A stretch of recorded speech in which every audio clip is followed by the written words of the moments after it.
There are moments in life that rip the floor from beneath your feet. Moments that leave you staring at the ceiling in the dark, asking yourself if this is it. If this is how your story ends, you try to breathe, but the weight in your chest refuses to move.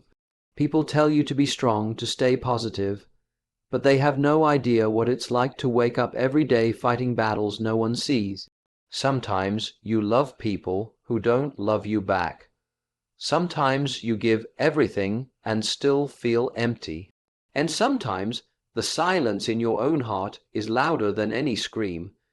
But here's what you don't realize yet: you're not broken. You're not too late, and this pain, it isn't the end. It's the sound of the old version of you dying. It's the ache that comes before the awakening. Because buried underneath all this confusion and fear is a stronger, braver, wiser version of you waiting to rise. This video isn't here to cheerlead you. It's here to wake you up, to remind you of truths you've forgotten, to show you that what you're going through right now is part of something greater than you can imagine. So if you feel like life has pushed you to your limits, if you're tired of pretending to be okay, and if you're finally ready to break free from the patterns holding you back, then don't just listen. Let this sink in. Watch this video till the end, and if it touches you, subscribe and like so it reaches someone else who needs it too. You didn't ask for the pain. You didn't wake up one day and choose the betrayal, the silence, the heartbreak. But it came anyway, crashing through your life like a storm with no warning, no mercy, and no exit plan. And in those moments, the moments that broke you, something else quietly began. You don't see it at first. You're too busy surviving, trying to breathe through the ache, to hold yourself together, while everything around you falls apart. You tell yourself to keep moving, but your spirit feels like it's bleeding out somewhere you can't reach. And the world keeps spinning like it doesn't even notice. You smile when you need to, you show up when you have to. But inside, you wonder if you're permanently cracked, if this pain has marked you forever. But here's the truth: no one talks about. The wound didn't destroy you. It revealed you. It peeled away everything fake, everything easy, everything soft, and forced you to meet the version of you that only pain could awaken. You see, warriors aren't born in comfort. They're born in chaos.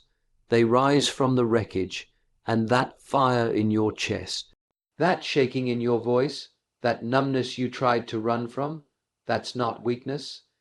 That's the echo of your strength learning how to roar. Pain didn't break you. It introduced you to your limits, to your courage, to your power. Every tear you held back, every morning you got up when your soul begged you to stay down, that was training.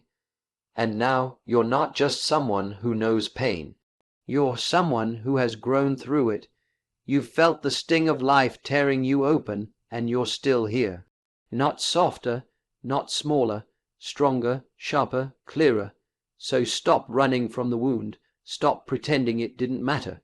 Because that scar on your heart, that's not proof of weakness. That's the mark of the battle you survived. And in that very place where it all fell apart, that's where the warrior version of you was born. And they're just getting started. Peace isn't something you stumble into. It doesn't fall into your lap one morning after a good night's sleep. And it doesn't come just because you wish it would. If you've lived long enough, you've probably begged for peace.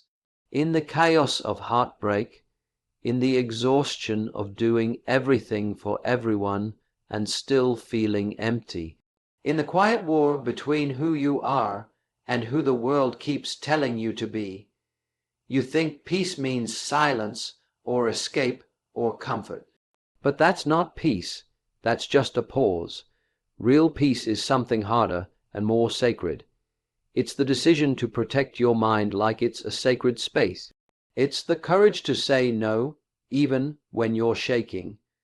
It's walking away from people who only come close to take from you.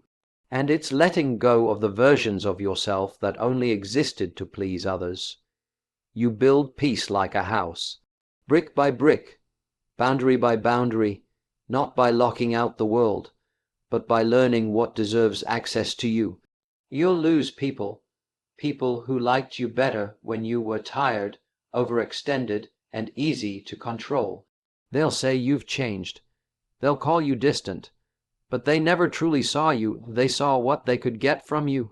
And when you start protecting your peace, it gets quiet, uncomfortable quiet, the kind where no one's calling, no one's pulling, no one's needing you. That's when the fear creeps in, but stay in it, because right there in that silence, something else shows up, clarity. You start hearing your own voice again. You start noticing what feels right, what drains you, what gives you life. Peace is earned.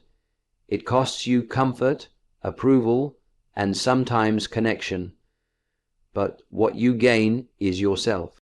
You stop living like a reaction. You start living from a center, from a place where you no longer chase, you choose. So if your life feels loud, scattered, exhausting, don't wait for peace to find you. Start building it, and protect it like your life depends on it, because one day it will. You say you want to change. You tell yourself you're ready.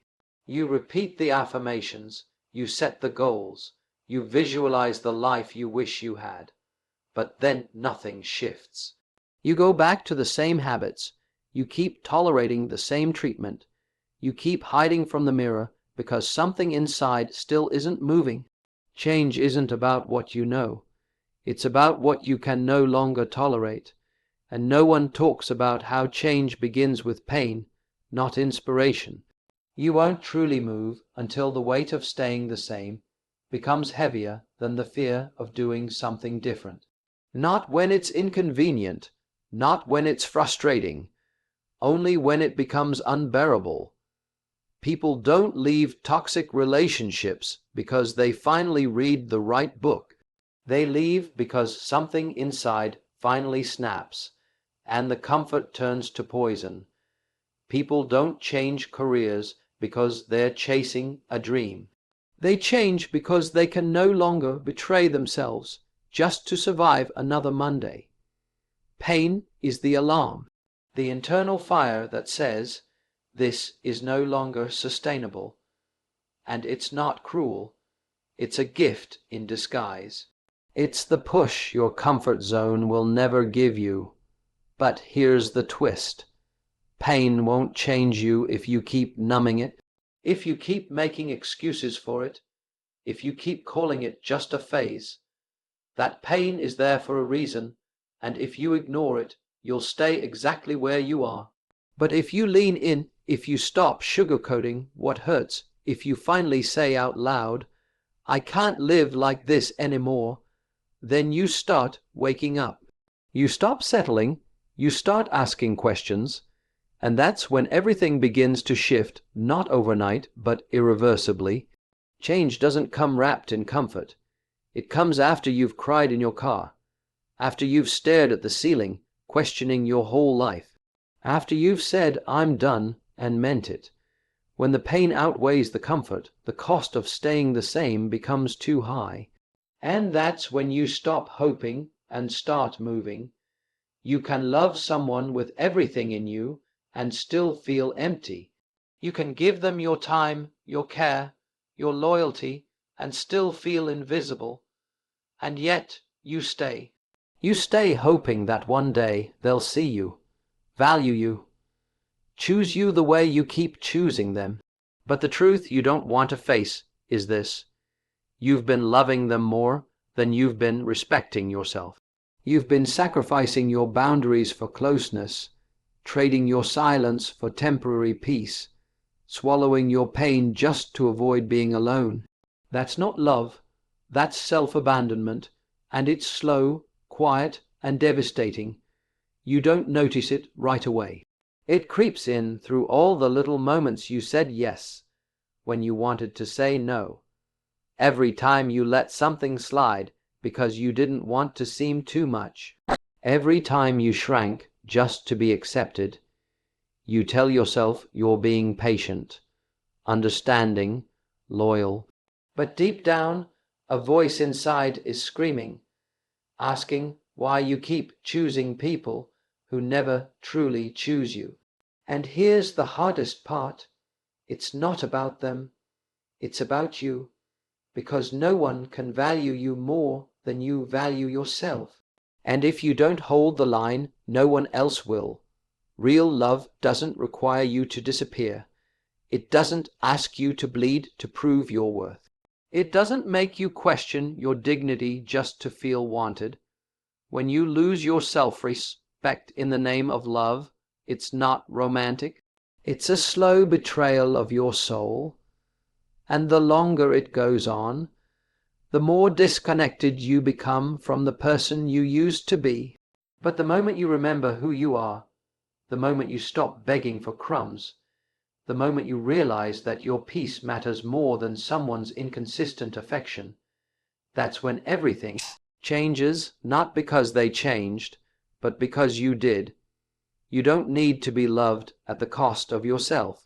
You don't need to prove you're worthy by tolerating less, because love without self-respect isn't love at all. It's a prison, and it's time to set yourself free. You think discipline is punishment. You think it's waking up early, forcing yourself through routines, checking boxes just to feel like you're enough. But that's not discipline, that's performance. That's fear disguised as structure. Real discipline is something deeper. It's not about how strict you are. It's about how much you care. Because when no one's watching, when no one's holding you accountable, when it's just you and the silence, that's when you find out how much you truly respect yourself. Anyone can be driven by guilt. Anyone can grind themselves into the ground trying to earn worth. But love, real love for yourself, doesn't show up in comfort. It shows up in commitment. Discipline is when you keep the promise you made to yourself, not because you're scared of failing, but because you're tired of abandoning yourself. You know how it feels to break your own trust, to say, "This is the last time," and still go back, to swear you'll start tomorrow, and wake up pretending it doesn't matter. But it does matter, because every time you give up on yourself, something inside you grows quieter, not out of anger but sadness, because the part of you that believes in your potential is still in there, waiting for you to listen. You don't need more motivation.